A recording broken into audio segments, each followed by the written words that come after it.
All right. Welcome everybody to this Lunch and Learn. We're so glad you're here. Emily's been promoting people to panelists so that you can be seen. If you want to turn your camera on, you don't have to, but we love seeing you.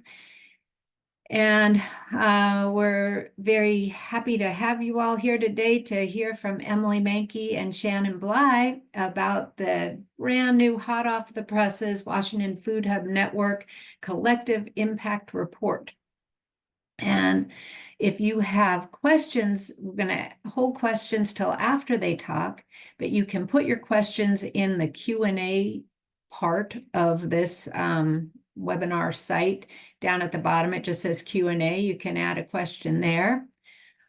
Or you can raise your hand using the hand icon. And we also, if you are promoted to panelist, you also have access to chat. So we have lots of ways to communicate available. I'm going to turn it over now to Emily and Shannon to get started. And I guess I need to share the screen so their slides will show. Here we go. Hoping everybody can see that. All right. Is Emily and Shannon, are we good? Okay. Good. Take it away. All Great. right. Are So you starting or am I starting? why about I'll just do this title slide. So Washington Food Hub Network Collective Impact Report, as Marty introed us. Sorry. No, you're good. Didn't mean to click so fast. This is the one slide we didn't plan for. It's all good. Yeah. Okay. And moving on. The other ones will be better. So I'm Shannon Bly. Is it going on like a thing? No. Like a timer? I don't know. What is it? It must be, yeah. I guess it is. Okay. Let me figure out how to undo that. Stand by, everybody. There we go. Use this as your opportunity to look 20 seconds out the window. Yeah, at the sunshine, for real. Okay, I'm gonna just stop share here and try starting this again a little differently.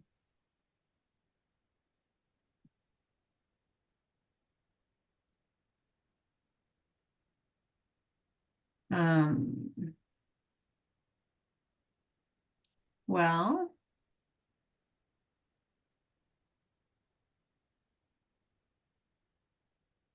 I don't know how to make it not go forward.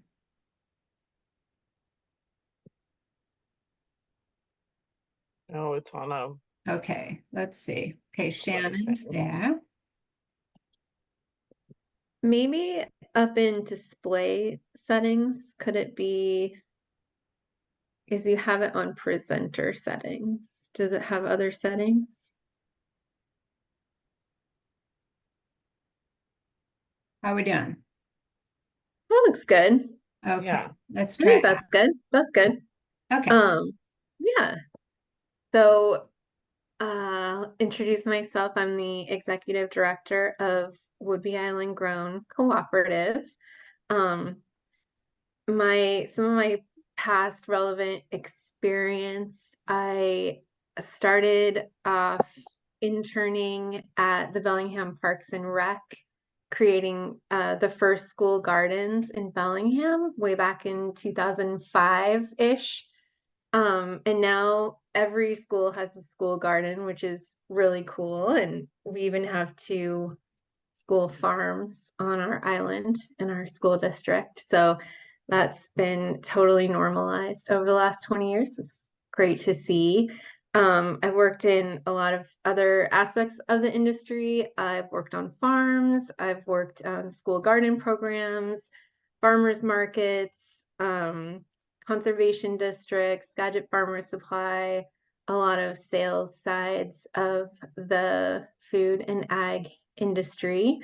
And I started working on this co-op project in 2019. Our program or our co-op has 3 programs. So we have our Food Hub, which is an online marketplace where producers can sell to wholesale and retail customers. And then we aggregate, store, and distribute those products to the customers. Last year we had about 70, a little over 70 local producers of all kinds sell through the Food Hub. And then we also have a partnership with Puget Sound Food Hub. So total, we supported probably over 90 small food producers last year. We also have a place-based marketing brand, which is actually how Would Be Island Grown started. And so we have our logo, we have labels and twist ties and different materials that producers can put on their products to indicate to shoppers that the products were grown on Woodbey.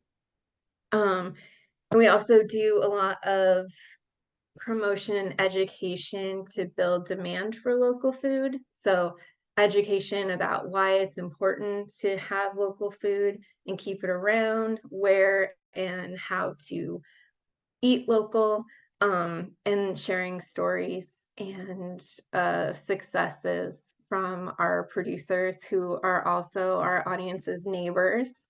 So you can experience the Food Hub, you can see our marketing, and then you can drive by most of the farms and see the stuff you're going to eat later. So we do that, and then we also do events. Our biggest event is Eat Local Month in September, celebrating food and farming during the month that we have kind of our best foot forward in terms of vegetables, fruit, berries, everything like that. So that's our kind of biggest event that we put on. And then our newest program we have is our rentable storage facility. So we've been building those out for the last 2 years with WSDA infrastructure grants. We have one on North Woodbey that has cooler space, and then on South Woodbey we have a warehouse with everything, cooler, dry, freezer, and just kind of like warehouse equipment storage available, and a generator. So producers can rent this space, that it's more space than potentially they have on their properties, and it's all permitted. And then they can also use it for emergencies if their walk-in went out or something like that, or special events. So that's a kind of cool new program that we have going on. And then in addition to running all of our programs, I also do a lot of kind of regional networking within food systems work. So I'm the co-founder of the Agriculture Resource Committee of Island County, which is an ad hoc committee that is advocating for sort of the interests of food producers on Woodbey Island. So we're working with the county on the comp plan right now, getting a food systems plan creation adopted, and also trying to fund studies and things like that that are harder to get done because there's not really an organization who's doing like a feasibility study. We have one right now for meat processing, and there's just a lot of issues such as meat processing that will come up as issues from producers, but there's not really, it's unclear who's in charge of figuring out what to do. So the Agriculture Resource Committee is trying to work on that. And then I'm also in a sort of informal regional food systems planner group with San Juan Island County, Skagit County, and Whatcom County. And those other 3 counties in the last year have adopted a food systems plan, and they're starting into the implementation phase of their plans. So we're Island County is getting a lot of support and help from them on how to go about getting a food systems plan started in our county, and then we get to watch them be in the next stage of that new type of planning. And then, of course, I'm also part of the Woodby Island, or not Woodby Island. I'm just used to saying that because everything here is called Woodby Island, whatever, the Washington Food Hub Network. So that's a little bit about what I do, and I'll turn it over to Emily. I'm Emily Mankey, and I'm the administrative coordinator for NABC. This project is through one of our wonderful grants, the Regional Food Systems Partnership Grant, Objective 2, which was to network food hubs. So we started this group. I also work on behalf of the Southwest Washington Food Hub, sort of doing board administration, website content management, and various other tasks as needed. Oh, it says I'm a mom of a 4-year-old, but he turned 5. I should have updated that slide. And I have a small pastured egg operation out here outside of Chehalis. And we sell eggs, mostly my husband, but we sell eggs at the Olympia Farmers Market on Saturdays. That is a little about me. And as I kind of explained, the Food Hub Network began through the RFSP Objective 2. It was a pretty technical objective written by our former genius on staff, Jeff Voltz. So we kind of inherited this really technical, software heavy grant objective and had to make it work. And a big part of it was just creating some kind of cohesive group where we all got together and talked about various things, including software, the software we use, which is Local Food Marketplace, which I'll come back to a little later. But these were when we did create a charter and had most of the folks had their board sign it, and this was the purpose and the goals and objectives we created. So support the emergence activities and collaboration between food hubs within Washington State. Goals and objectives: create a viable food distribution network based on hubs, foster collaboration between food hubs, be a regional community of practice for hubs to come together and support each other, advocate for legislation and funding in support of food hubs. This collective impact report aims to do that, and support new and emerging food hub startups.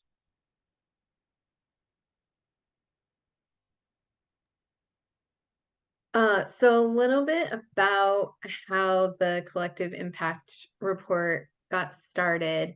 When we started our food hub, I'm working with all these different producers and support organizations and customers and all these businesses who are doing their business. And I am the only sort of full-time employee of Woodby Island Grown. So we're trying to create essentially a new sales outlet and a new distribution network on Woodby Island during a pandemic. And I needed some sort of other people who are doing the same work as me, so I could just figure out what was our problem and what was a systemic problem within just food hubs in general. And we're making a lot of decisions about markups and product standards and all of these things just out of the blue, because this is a pretty new way to organize.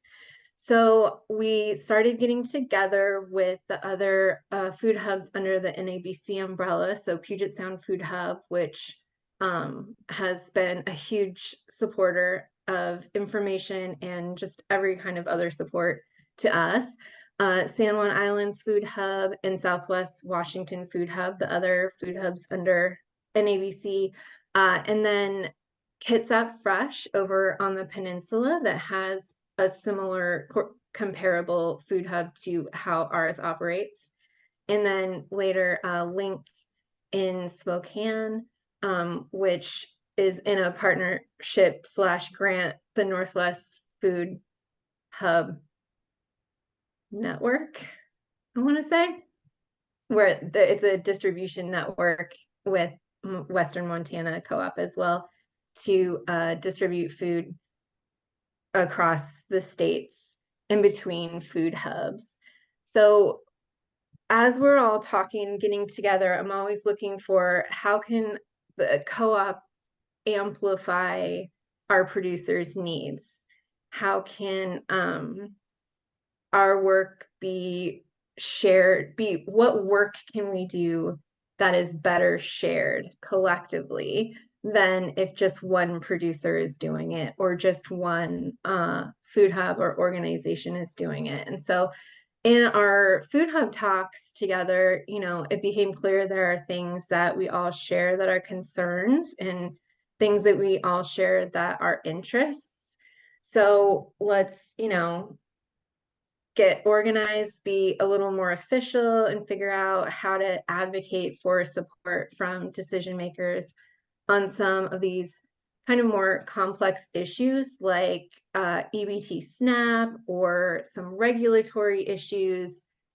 My food hub, because we do wholesale and retail sales, we're in this weird sort of Bermuda Triangle of regulations where we count as one type of category, which is aggregating, storing, and distributing bulk product, wholesale product. And we're also in another category, which is like we sell online to retail customers and we distribute directly to them. So no one knows how to regulate that at this time. And there are a lot of food hubs in the state that are similar to ours. And then there are others like Puget Sound Food Hub that's specifically wholesale only. So everyone's doing a different thing. And we can see why it would be hard to figure out how to just make up, can't make up new regulations about us. So how can we help tell our story, make sure that decision makers and leaders know who we are, what a food hub is, what we do, and also why there's so much potential in our local distribution networks that we're setting up and in our producer-owned co-ops, that they would want to support us and would want to do the work to make changes so that we can be more successful and help our small scale food producers be more successful. So communication first, we need to let them know who we are and why they should care. And that is basically what this collective impacts report is showing, is like, who do we impact? How do we impact the economy? How many producers do we support? And just to hopefully spark people's interests and ideas in that we are a tool that decision makers can use to create more resiliency within the food system of Washington State. So this is the 2022 one that we did last year, up on the screen right now. And the one we're going to show you is our second year. So that's great. And in the course of those 2 years, we are adding more hubs to our network and learning about more hubs in the state. And then also there are other states with this type of network. So there's an Oregon Food Hub network. They're working on a Montana one. There's a New Hampshire Food Hub network. There's a New England Food Hub network. So it's like the producers are organizing in these co-ops in food hubs, and then those are organizing into state networks, and then those are organizing into regional and who knows, potentially national networks. And this is all happening right now in real time. So who knows where it's headed and what it will look like in the future, or when it's sort of settled a little bit. Right now, it's just basically being made up in real time as we go. So it's pretty cool and exciting. And I don't know what will happen with all of that, but I encourage everyone to keep an eye on it and keep track of the progress of it. Now my dog wants to go outside. Emily, I'll turn it over to you. Thanks. Yeah, you're good. So this is a little map of all the participating hubs who gave data for this collective impact report. I don't know, the Zoom, I realized after I did this slide, took out Kitsap and San Juan. No, you're on the map on the website. It's just when you zoom out, it takes away. Anyway, so the data collection methods were survey. We created a survey that we sent out to all the participating hubs that they filled out with their kind of self-reported metrics. I also did some interview, and also as NABC's role with several of the hubs allows us to actually look at their data within LFM. And LFM's been a really important tool for kind of the data collection for this report. The initial report I wrote with help from Stephen Branwell at WSU's Thurston Extension. And he pointed out, like, well, we need to have some kind of an agreed upon metric in order for the data to be cohesive and accurate. And we discovered, oh, hey, LFM's already kind of doing that for us. We are already all using the same software and selling into it, and this data is all being collected in the same way, more or less, through this software. So that helps keep things, even though there's variables, like not every sale is done in LFM. At least for Southwest Washington Food Hub, we use another program as well. So it's a little more complicated than that, but it certainly helped keep things uniform and make the report feel very legit and cohesive. You can move on to the next slide, Marty, I believe. Okay, that's general. Are you ready? Ready, Shannon? Yeah, we'll just go over the different sections of the dashboard report, not the main report. So we total of all food hub sales 15.1 million, and it was 12 million last year. Plus we added some food hubs this year. And 10.3 million in direct payments to our collective producers, which is a lot of producers represented in all of the networks. Food access and school sales. I think this is where one area where our local distribution networks can really have an impact. So 3.7 million in sales to food access and almost 800,000 to school districts. And all the food hubs represented here have probably slightly different models and sell to different sales outlets and customers.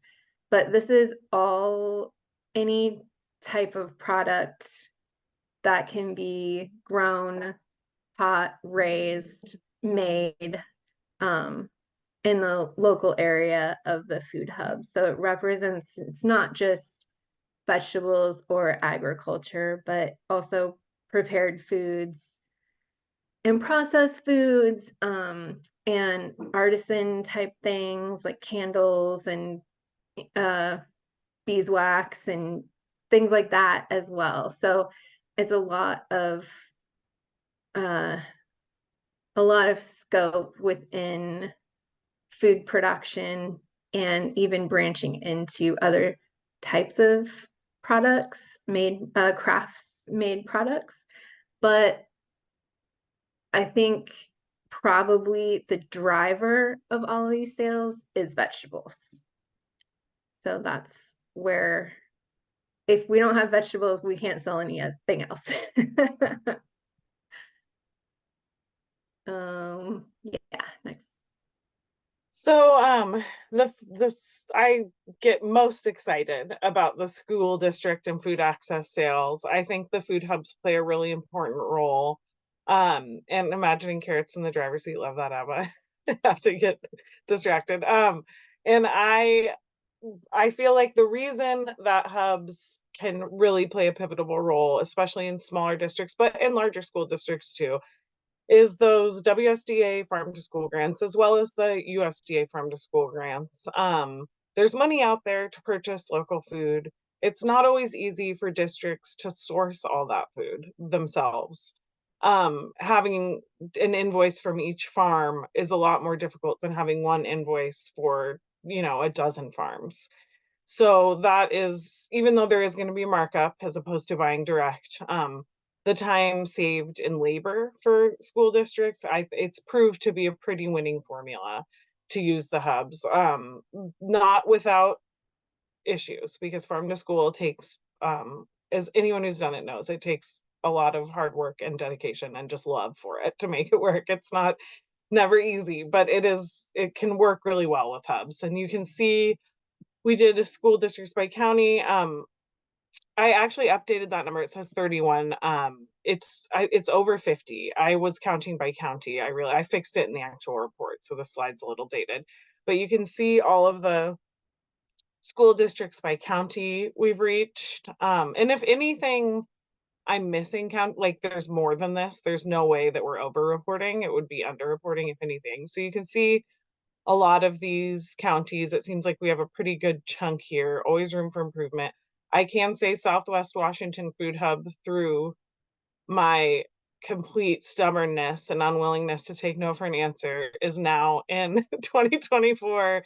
We are in Pacific County, population 20,000 people total in the county, and we are delivering to Southwest School District. So that's exciting. So that'll be one more red mark for 2024's report. And then the food access sales, they're even higher. And that number actually stayed really pretty even, the 57. I think it might be a little bit higher than what I reported there, but we've got a lot of, the amount of food aid organizations we've worked with hasn't increased that much, but the amount of sales we've done to food access has increased pretty, steadily from year to year. So that's exciting to see. And similar to school districts, I think there are grants out there, We Feed WA, that are encouraging local buying for food aid organizations, but they run into the same issues with sourcing directly. Some of them are willing to go and save the money and purchase from farm to farm, and that's great. But for some of them, especially the bigger ones, I think it's nice to have one invoice and one point of contact, as opposed to having to contact each farm directly. So that's kind of just a gap that I see the food hubs doing a really good job of filling, and it's obviously working when you look at the map and the numbers. So that's a point I want to make to legislators. Really quick on that, for distribution too, we've seen, of course, food access is very small on our island, but we are seeing more of our farmers going through us when they're contacted directly. So the food banks can contact them directly and want product, and then they just go through us so that we can distribute the product and they don't have to make a separate trip. So it's another, it's a bonus for the farmers.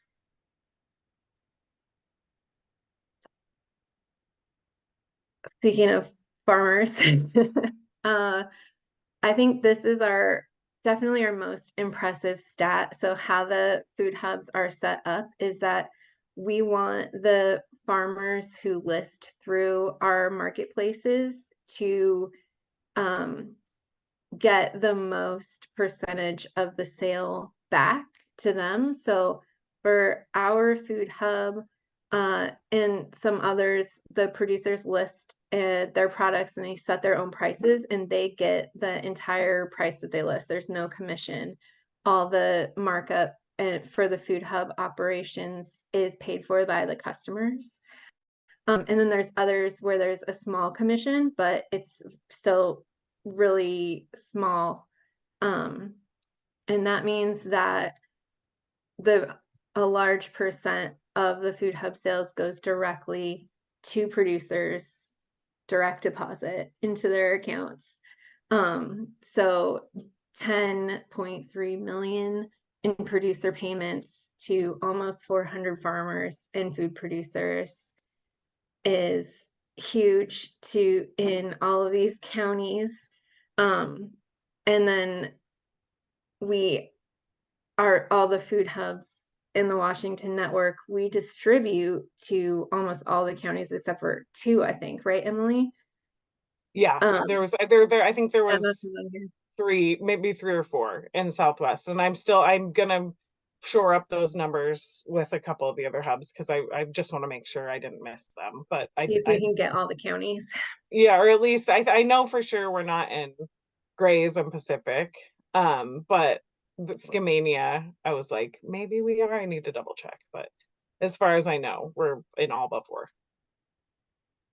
And so this is great, I think, because the probably production is a little more centralized in certain counties. So having the food hubs be able to aggregate that product for the producers so they don't have to travel to these other counties. And then the food hubs travel to all the counties except for 3 or whatever in Southwest Washington, for now, and can distribute that product, and that entire distribution system is farmer and producer owned. I think that is really powerful just in general in good times, and it will be there heavily to support us in case there were bad times. So I think, yeah, the farmer producer payments is our best statistic out of all of them. And I realized I misspoke. We do sell into Grays Harbor. It's Wahkiakum, Pacific, Cowlitz, and Skamania. And Skamania is the one that I'm a little on the fence. I think Walla Walla could be selling into them. I'm not entirely sure. I need to double check with them. But those are the only ones we don't reach. And if you're familiar with Southwest Washington at all, super low population density, so it's not really shocking. And then Clark as well. I think Puget Sound Food Hub used to sell into Clark, but doesn't anymore. So that's when we're just kind of like, we need to figure it out. That's a gap, but definitely lots of potential. So this was I popped in the chat in the beginning. I don't know if everyone has access to it, a link to the analytics dashboard, which is up on our website. This is kind of just highlights of all of the aggregated data that we collected and have permission to share as an aggregate. So all those stats you just heard, plus a few more on that link. I'll reshare it so it's fresh in the chat for everyone. And if you are part of a food hub, either as, staff, board member, or you are a legislator, work for a legislator or a government agency, WSDA, USDA, anyone who funds food hubs, you are welcome to access the full report. Otherwise, we've agreed to keep it private to the general public, just because it has some really sensitive sales data in it, and that was just the agreement all of the hubs had, and who was going to be able to access that kind of information. But I do think the collective impact, the dashboard analytics, give you everything you need. They paint the whole picture without getting into the nitty gritty. But if you want to see the full report, it's still in progress, but it should be ready soon. We have all the data collected. So I put a QR code there. You can scan it with your phone, and I will also put a link to the Google form that contains the registration sign up for you as well, so that you can sign up if you're interested, or share it with someone if you know who is part of a food hub or a legislator that you think would be interested to get that full report. Please go ahead and share, and then you'll be on our list as well for future outreach around it. So I'll put that in the chat right now, and then we will open it up for questions. So I saw Cheryl's first, and I think it was to you, Shannon, and it was about your refrigerator space that was available. So do you open that up to food access organizations, or have you? Our storage facilities are open to anyone. But we have a food access organization on the south end that has its own farm. And so I'm hoping to work with them on if they want to grow storage crops for the winter. They haven't in the past because they don't have anywhere to store it. So they could potentially grow more winter squash, potatoes, things like that, and store them at our facility if they wanted to. Or they could buy in bulk from farmers and store it there. But then it's just like the liability of that becomes a little weird, because who's going to go through and pick out the bad ones all the time and stuff like that. So it's we haven't got started on that yet, but it's definitely been talked about. Can I just quick follow up, Shannon, then do you see that any farm to food bank increase for food access is limited by the storage facilities and by having cooler space, or do you think that they're doing fine and this would just be an additional resource for them? I think their space is definitely limited, and I did have the opportunity to talk with all the food access agencies last year when we were applying for the We Feed Washington grant, which we didn't get, that we could store the product that they bought in both of our storage facilities until their distribution. So like, for example, in Coopville, which is a really small town, they get all of their product in the morning and then they distribute it in the afternoon at the fire station. And on those days, the fire station room is normally used as a daycare, so the daycare has to go somewhere else on those days. Like, right? These are like the reasons why it's hard, it's complicated, but just as an example. So, I'm like, okay, well, you could store your stuff in our walk-in down the street from there, and go get it when you need it, because they don't do even a lot of perishable food because of how they're set up. And so that, would increase access to that for the people who are using that food bank. If they had the funds to do it, we could totally set that up. Thank you. And I saw Jenna Keaton's answer, and I saw Sarah's answering that as well, which I appreciate. And I really do encourage, I'm glad to see some of our members here, Chloe, Sarah, and if you want to hop on and answer for me, because I think this is such an individual hub question, please do. And I'll just kind of answer from my viewpoint. And my answer is yes, there's definite demand for fish products. I know the schools, OSPI was putting out a big contract for frozen salmon for the schools, and they encourage Southwest to go after it. But we have the problem. Meat in general is a little fraught for food hubs, because when you're doing fresh veg and meat, it's just cross-contamination is such an issue. Refrigeration, needing meat to stay frozen and be delivered in one truck, and produce to stay chilled but not frozen. and in another truck. There is some logistical issues with it. It doesn't make it impossible. It's just like an extra wrinkle, which I think is why you don't see it more. And I think fish can be maybe even a little extra sensitive because it's fish.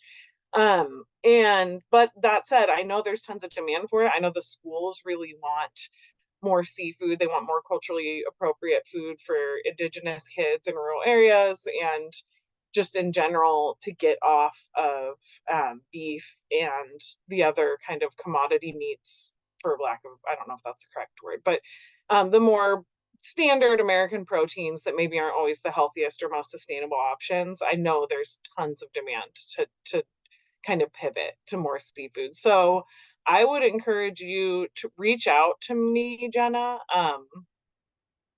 And that's what I was going to say. Puget Sound, thank you, Chloe. I know Puget Sound does have to do some seafood. I know Southwest would love to do more. And I think there's definite opportunity, and there's a real gap of it right now. So please reach out and let's bang our heads together and make it work. Does anyone else have any questions? Feel free to raise your hand. Type it in the Q&A. If you're a panelist, you can just unmute. So we're here, and while we're here, I will share the actual full screen. Hang on, let me get a full screen of the collective impact report itself so we can all look at it together. Let's see, make sure it's, there we go. Okay.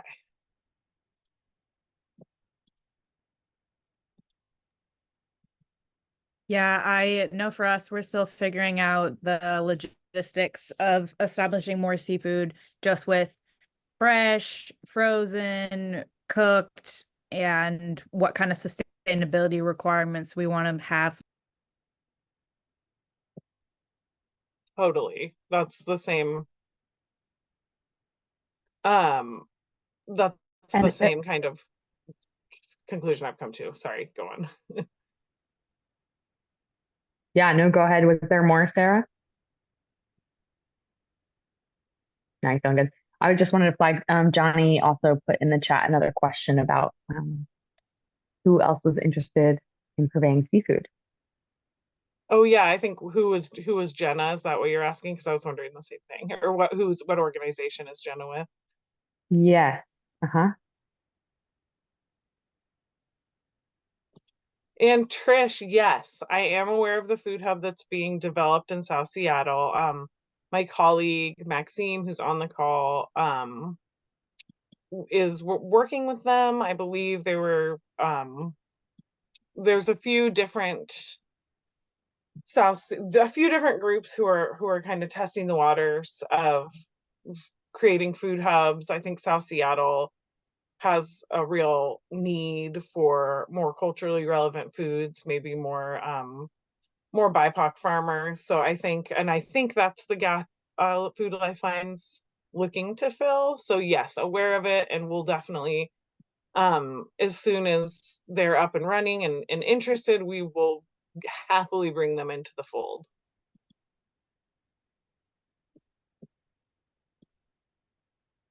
Oh, Washington Sea Grant, Johnny is part of a Project Accelerator, which is another Western Washington Food Systems Partnership project, our accelerator. So this is the answer to your question, Johnny, is Washington Sea Grant, which is with UW. I think that's a connection there. We should definitely make. I'll write that down. Thank you, Jenna. Appreciate that. And let's see. It looks like we have some stuff in the chat getting taken care of. Because yeah, that seems like a great connection. Okay. Not seeing any other questions. Please feel free. I'll scroll down on my beautiful impact report for everyone to see. I was just wondering, like from my days in farm to school, doing farm to school work, I know that we had worked to use food hubs with for schools to use food hubs, and one of the issues was that there was pricing for restaurants and grocery stores and schools. Available budgets for fresh local food were much lower, as were food access organizations generally.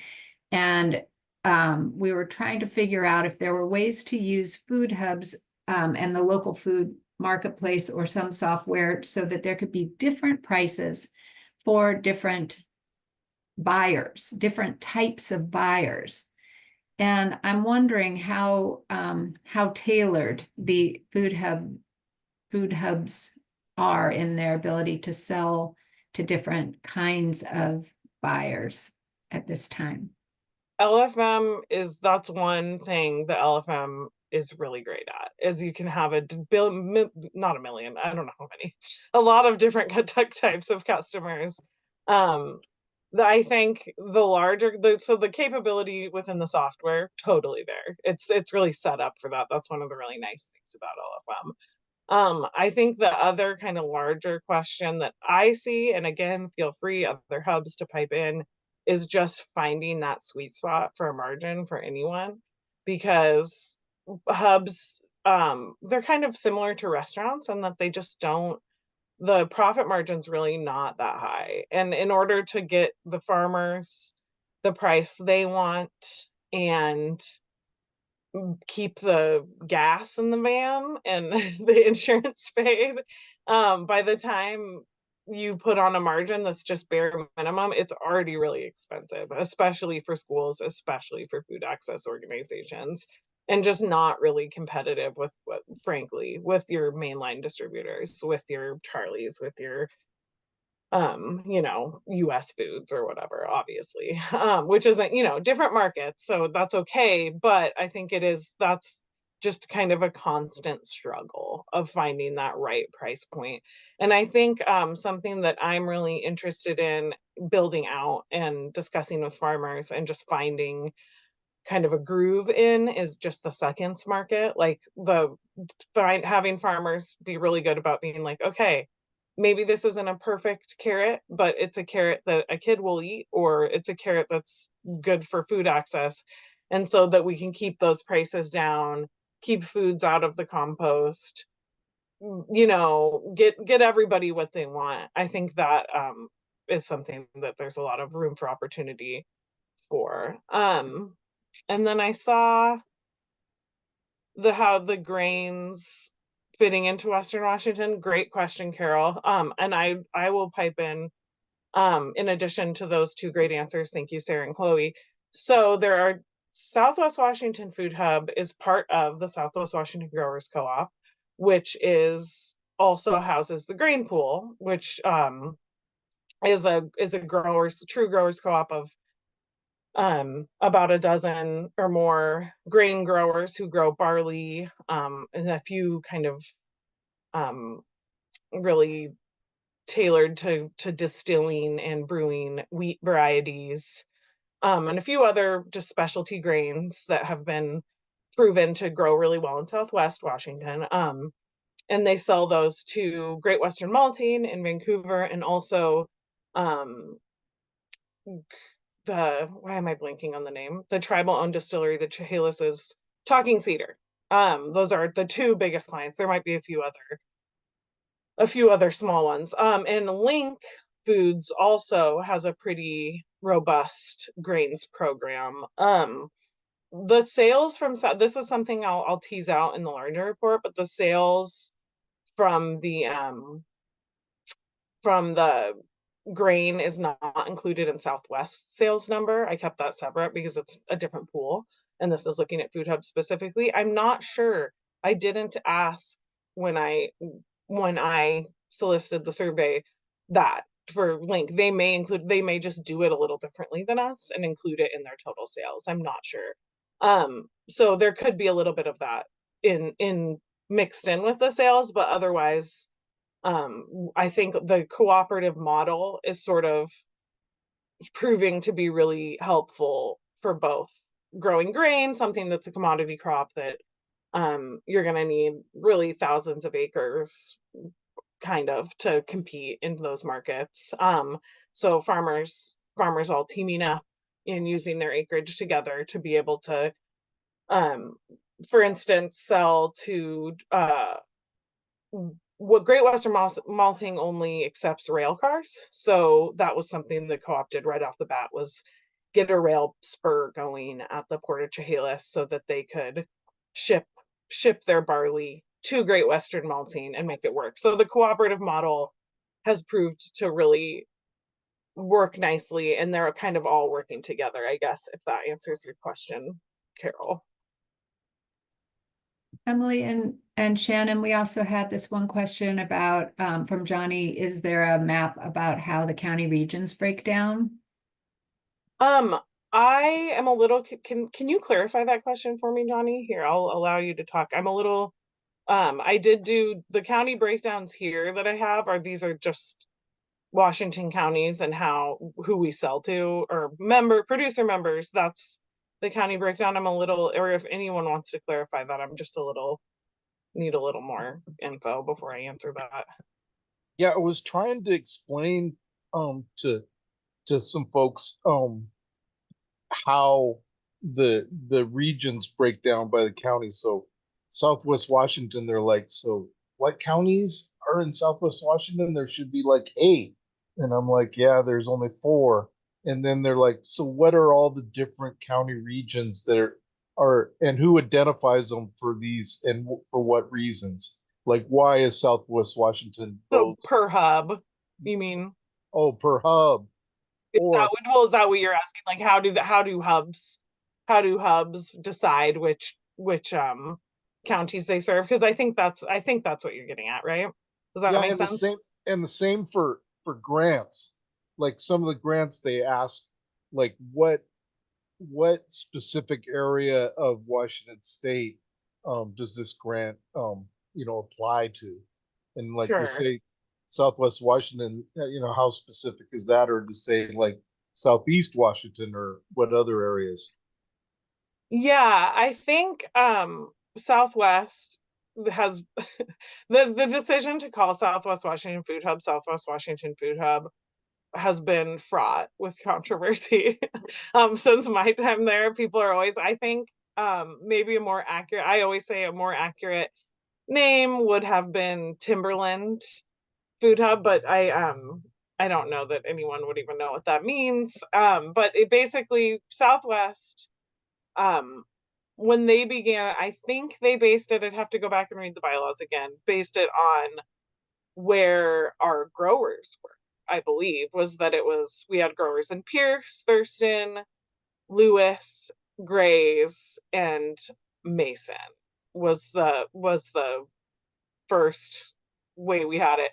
And then as far as customers go, for Southwest, I think we just kind of go where we can afford to go, like where we can get the van full enough and get enough of a sale to make it worth it. So we would be willing to go down into Wahkiakum, into Cowlitz, all of that, if we had the sales to necessitate it, or to rather support it.